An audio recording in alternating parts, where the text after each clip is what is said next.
Hey, good morning. Welcome back. Well, it's morning as I'm recording this.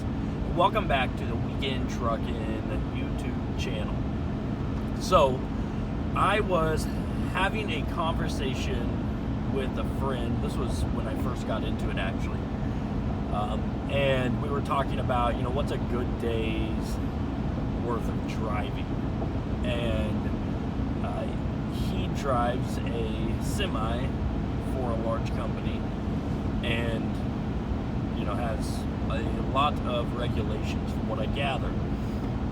So today I wanted to talk to you about how many miles as an RV transporter can you get in one day.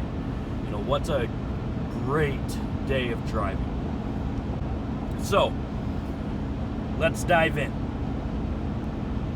To start things off, there's probably a few major differences between, say somebody like myself as just an RV transporter versus a commercial semi driver. One of the things as someone hauling campers, and again in a 3/4 ton, maybe you have a full ton, I don't know. You don't have to, I think, other than when you're in California, you don't have to go the 60 or 65 mile an hour speed limit. I'll typically do that just from a fuel economy standpoint, but you don't have to. And so if you get a drive for 11 hours in a day, well, if you're going 70, that's 770 miles. Some places it's up to 75. So what can you get in a good day or great day worth of driving? You can get anywhere from 700 to 800 miles in a good day and still be, we'll say, in good standing with your logbooks. But as I was talking with some other drivers that have a company truck, it's a big rig, it's a semi, or even like hot shotters that have a flatbed behind them. You go in, you load up, you may have to strap stuff down, you have to wait until they get it loaded up, and that starts eating into your 14 hours that you have within a given day to drive to get that 11 hours worth of driving.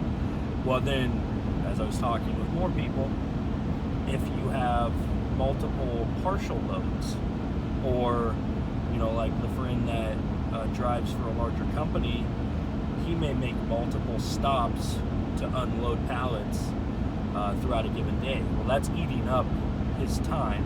So he was like, hey, if you get 600 miles in, like that's a great day of driving. And so that's kind of what I had based it off of starting off. And then I was like, oh well, I can still keep driving. And so if you get 700 to 800 miles in a given day, like, you had a great day. So I go to the yard, I log in on my logbook for my pre-trip inspection, and that's going to take me 15 minutes, maybe 30 minutes if there's just more issues. But it's a pretty quick process once you get a good routine down. It probably took me an hour the first time I did it. But so you're 15 minutes out of your 14 hours. One of the beauties of something so simple like RV transport is once you hook up, you don't unhook until you're at the dealership dropping it off.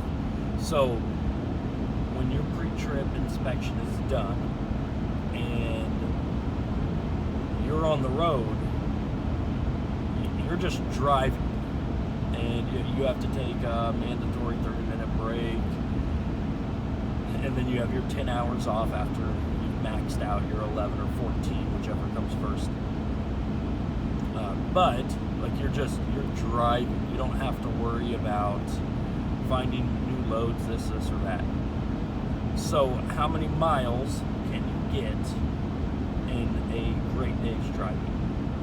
700 to 800 legally you can get in one day.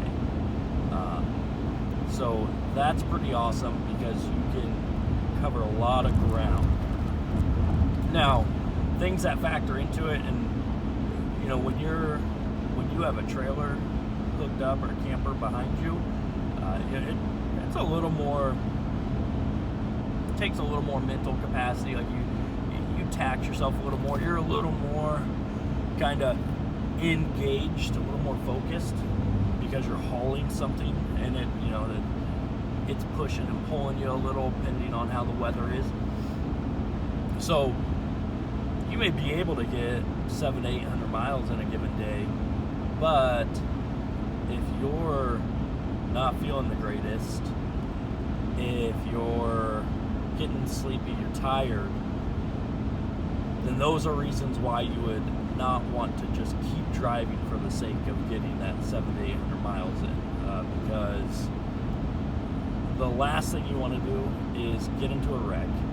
Well, whether that be with another vehicle or just you go off the side of the road. You don't want to do that. There's definitely nothing more important than being safe. So those would be reasons why you may not get 700-800 miles in a given day.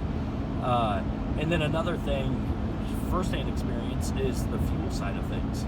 So now having an auxiliary fuel tank, I literally don't have to stop unless I need to pee.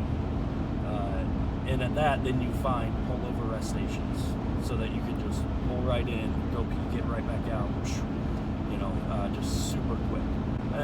Like I'm sure some guys probably pull over off ramps and maybe just like pee beside the truck with both doors open.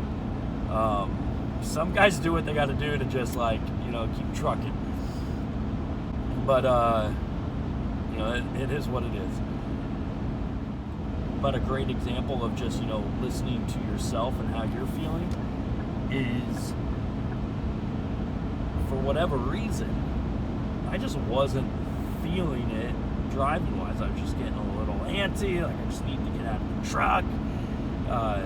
So I was gonna shoot for halfway between where I was and getting back home, but I just stopped early and I was like, you know what, screw it. I just need to get out of the truck. Like I'm done driving for the day, and so I pulled over.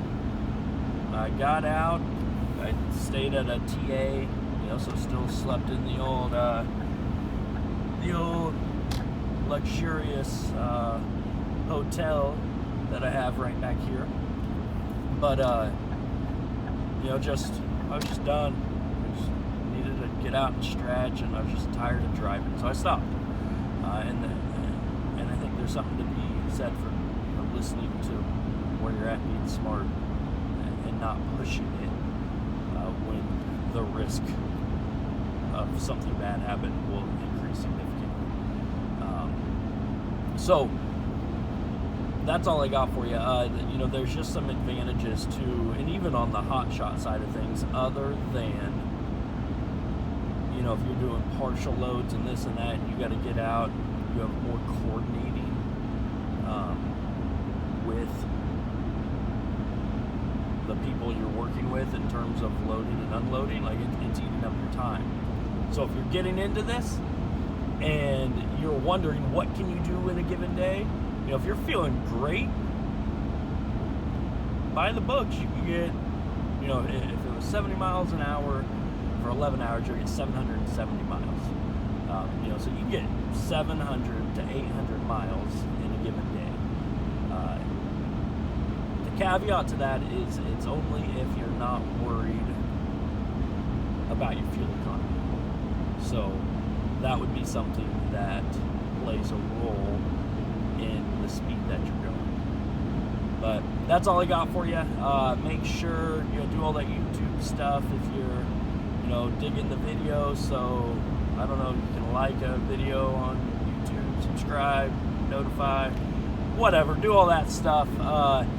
and I'll keep pushing out some newbie perspectives on, you know, the RV transport world, just in the, you know, in the professional driving space with pulling campers. Have a great day, and I will see you